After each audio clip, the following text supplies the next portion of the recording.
ど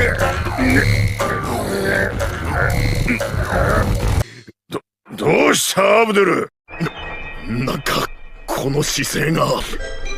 どう動け。ジョースターさんゆっくり。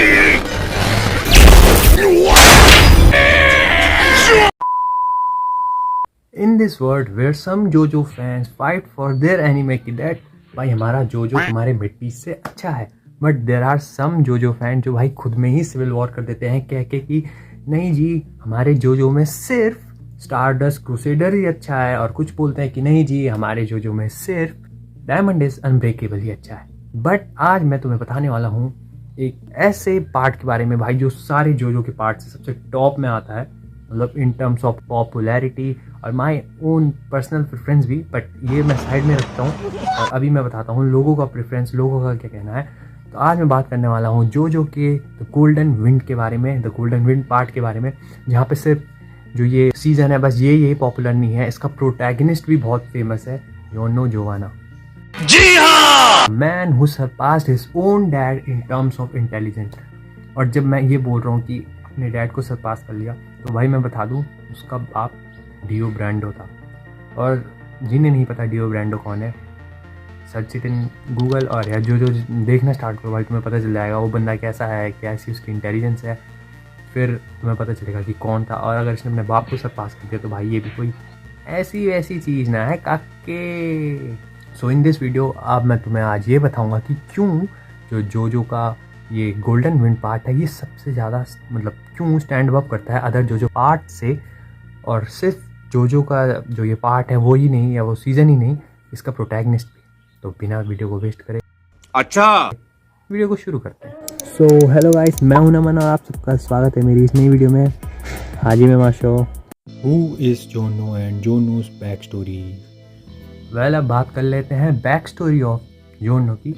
well जोनो बेटा है डियो ब्रांडो का, क्योंकि डियो पे जोनाथन की बॉडी थी तो वो काफ़ी यूनिक है, क्योंकि उसके पास आधा जोस्टर ब्लड है आधा ब्रांडो ब्लड है, तो वो अपने आप में ही मतलब बहुत ही यूनिक बंदा है।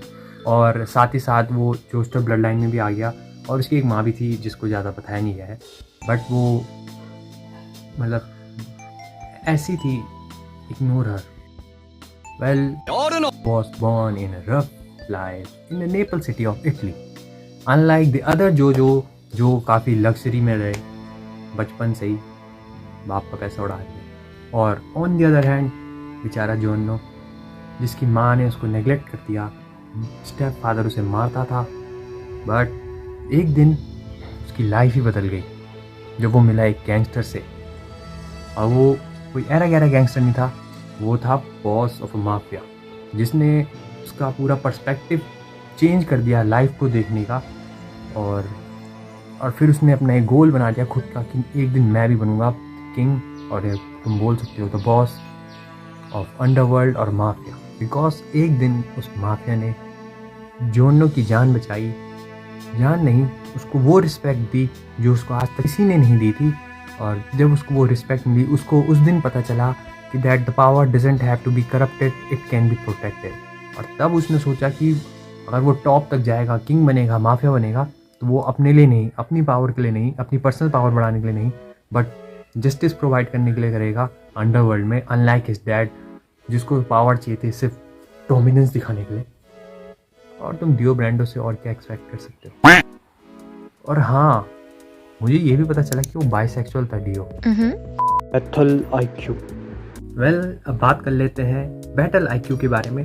हमारे डियो के पास थी ब्रूट स्ट्रेंथ और हमारे जोतारो के पास थी इंस्टिंक्ट, रॉ इंस्टिंक्ट, बट जो हमारा जोनो है वो है थोड़ा अलग। भाई पे दिमाग है एक ट्रू स्ट्रेटेजिस्ट का, अनलाइक हिज फादर डियो जो अपनी सिर्फ ब्रूट स्ट्रेंथ में ही डिपेंड रहता है। और जो हमारा जोनो है ऑन द अदर हैंड वो भाई लॉन्ग थिंकर है, लंबा गेम चलाने की सोचता है कि किसको कैसे मारा जाए। भले ही जोतारो के पास क्विक रिएक्शन है, बट हमारा जोनो हमेशा 5 कदम आगे की सोचता है कि भाई इसे मैं कैसे मारूं। ऐसी उस पर रिक्विम एबिलिटी नहीं है, भले ही ये तो बाद में आई है, बट स्टिल इंटेलिजेंट है वो भाई। मेरे को वो एपिसोड अभी भी याद है जिस टाइम उसने जो उसी की टीम का जो स्टैंड यूज़र था उसकी एक एबिलिटी थी जिसका मतलब कोई एंटीडोट नहीं था उस वैनम का। उसने जिस बॉल से वो टूटा था, उसका वेनम का जो बाहर निकला था, उसने उसी को स्नेक बना के और जैसे उसने उसका एंटी वेनम बनाया भाई, मतलब क्रेजी है यार भाई। इस लेवल का आईक्यू तो किसी एक असली ट्रू स्ट्रैटेजिस्ट का ही हो सकता है। तभी तो मैं अराकी सेंसे को सलाम करता हूँ इस तरीके के इतने क्रेजी बैटल आईक्यू वाले सीन देने के लिए भाई। 飛び込んだ時にすでに手遅れになっているんだ。奴の位置ならわかります。外のゴールドエクスペリエいるのに生きている。駅から血清を取り出し बेस्ट जोजो टीम है वो, द बेस्ट जोजो टीम। वेल इस क्वेश्चन में थोड़ा विवाद हो सकता है क्योंकि भाई सबकी अपनी अपनी प्रेफरेंस होती है, सबका अलग अलग, मतलब कुछ जो ओजी फैन होंगे उनको जो जोजो की टीम अच्छी लगती है वो स्टारडस्ट क्रूसेडर्स वाली अच्छी लगती है, जिसमें पोलनारेफ, क्याक्यूई, जोसेफ, जोतारो, इगी, अब्दुल ये सब हैं, और किसी को अनब्रेकल वाली की लग सकती है। बट भाई यहाँ की टीम थोड़ी मतलब क्रेजी सी है यार, मतलब अगर बैटल आईक्यू हो, कोई भी चीज़ हो, डम आईक्यू हो, मतलब हर चीज़ से भरी हुई है यार तुम, हर एक कैरेक्टर। 肉を食ってるからまずいんだ。なるほど、結構説得力あるな。俺さ、肉より野菜とか果物。ならお前は結構うまいかも。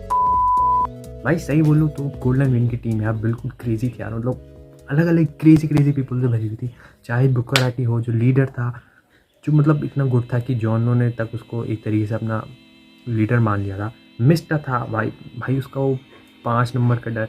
नानसिया था wild card with crazy energy. Abbacchio था डिटेक्टिव विद एक्चुअल वैल्यू। और फिर फूगो, माफ़ नहीं कर सकता मैं इसे। But the sad part is सिर्फ मिस्टा ही सर्वाइव कर पाया बेचारा, और फूगो भी। किंग बनते देखा उसने जोनो को। मैं चाहता था बुकाराटी और बाकी की टीम भी देखती, क्योंकि जो उन्होंने ऑन द टाइम अपनी जर्नी में जो रिस्पेक्ट उसके लिए गेन करी भाई, मैं चाहता था वो लोग देखें, मतलब उसको बनते हुए किंग असली बॉस वो नहीं देख पाया। बहुत हार्ट ब्रोकिंग था यार।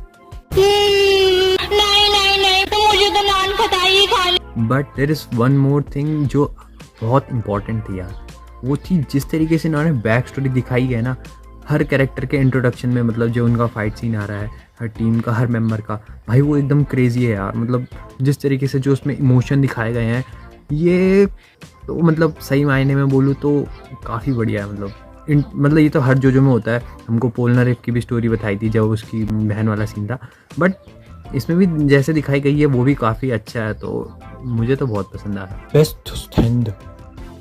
अब बात कर लेते हैं भाई गोल्डन एक्सपीरियंस के बारे में, स्टैंड के बारे में। मतलब यार अब मैं क्या बोलूँ, सबसे ब्रोकन स्टैंड है ना, मतलब जिसको बोल सकते हैं यार। अराकी ने बोला कि क्यों ना इसको बेटे को बाप से भी तगड़ा बना दिया भाई उसने। मतलब तुम पे चांस ही नहीं है कि तुम इसे हरा दो। जो तुम्हारी विनिंग प्रोबेबिलिटी है ना, वो तो वो ख़त्म ही कर देगा और फिर तुम्हें फंसा देगा इन्फिनिटी डेथ लूप में। जब तक उस पर अपनी जो उसकी एबिलिटी थी अवेकन नहीं हुई थी, उससे पहले भी भाई उसकी एबिलिटी काफ़ी क्रेजी थी। हील कर देती थी बंदे को, हील कर देती थी, लिविंग लाइफ क्रिएचर बना देती थी, और लॉट और फिर उसको अवेकन हो गई तो भाई फिर अब क्या बोलना, इन्फिनिटी डेथ लूप में फंसे रहो। अनलाइक हिज फादर और जोतारो की भाई टाइम स्टॉप हो रहा है वर्ल्ड। बट फिर इसमें डिफरेंस भी तो है ना, जब उसने अराकी ने उसको उसके बाप से तगड़ा बनाया, जहाँ उसका बाप टाइम रोक सकता था जीतने के लिए, तो on the other hand he stop the concept of victory itself. मतलब क्रेजी है यार। मैंने जब ये देखा ना, hats off to Araki sensei for making such masterpiece. भाई ये जो गोल्डन विंड है ना, रिक्वेम उसकी एबिलिटी, ये तुम्हें सिर्फ हराती नहीं है, ये भाई वो एबिलिटी ही ख़त्म कर देती है। मतलब जो चांसेस बन भी रहे होते हैं ना जीतने के, वही ख़त्म कर देती है भाई। और मतलब वो क्या क्रेजी सीन था ना, जब उसने जो उनका बॉस था, लीडर था जो डियाब्लो को, जब उसने मतलब इन्फिनिटी डेथ लूप में फंसाती था भाई। मतलब मैं मजाक नहीं कर रहा, मेरे को कुछ देर तक समझ नहीं आया इसका स्टैंड कैसे काम करता है। मतलब उसका स्टैंड तो ऐसा था कि वो एक तरीके से फ्यूचर देख सकता था, उसे चेंज कर सकता था। बट भाई मतलब क्रेजी है यार। फिर से एक बार hats off to Araki sensei. これは何だ。レクイエムだ。お前が見ているも私の前に立つ者はどんな能力を。これがゴールドエクスペリエンスレクイエム。Why Golden Wind is better than other JoJo? Well, अब बात कर लेते हैं कि ये एनीमे क्यों बेहतर है ऑन दी अदर जोजो पार्ट में से। तो भाई पहला तो इसका म्यूज़िक, भाई इसका जो थीम है ना वो क्रेजी है भाई, मेरे रिंगटोन में भी लगा हुआ है, वरना इससे पहले मेरा ये बिंग सा के लगा हुआ था वन पीस से। भाई इसका इतना क्रेजी है ना, मतलब क्रेजी है यार, मैं कुछ बोल नहीं सकता इससे आगे।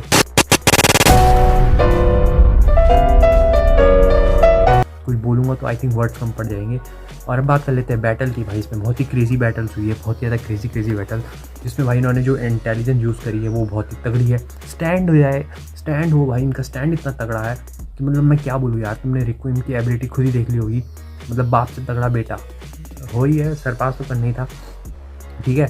टीम बहुत क्रेजी थी, स्टोरी लाइन बहुत क्रेजी थी, और भाई जिस तरीके से इसने बॉस को डिफीट करा वो बहुत क्रेजी था। और झूठ नहीं बोलूँगा, जैसे इन्होंने बॉस को रिवील करके रखा लास्ट तक, भाई मैं ना इतनी देर से ये सोच रहा था कि ना यार ये बॉस वो तो नहीं होगा कि जिसने इसके बचपन में मतलब बचाया था, जो लीडर था माफिया, बाद में वो ही बन जाता है। मतलब भाई क्रेजी रिवील था लास्ट का, और बहुत ही क्रेजी पार्ट था। और आई थिंक ये पॉइंट काफ़ी होंगे इसको बेस्ट बनाने के लिए अपने अदर पार्ट के कंपैरिजन में, और बस एनीमे को ही नहीं, इसके कैरेक्टर को भी। बाकी तुम मुझे बताओ यार, तुम्हें वीडियो कैसी लगी और तुम्हें कौन सा पार्ट अच्छा लगता है। मैं ऐसे अपने प्रेफरेंस से भी बोल रहा हूँ थोड़ा थोड़ा, और लोगों की भी, क्योंकि मेजॉरिटी ऑफ पीपल को ज़्यादा ही अच्छा लगता है, और कुछ को स्टार्टर कुछ रेडर वाले भी लगते हैं। बट तुम मुझे बताओ यार, तुम्हें वीडियो कैसी लगी और तुम्हारा कौन सा फेवरेट पार्ट है। और फिर मिलते हैं, बाय।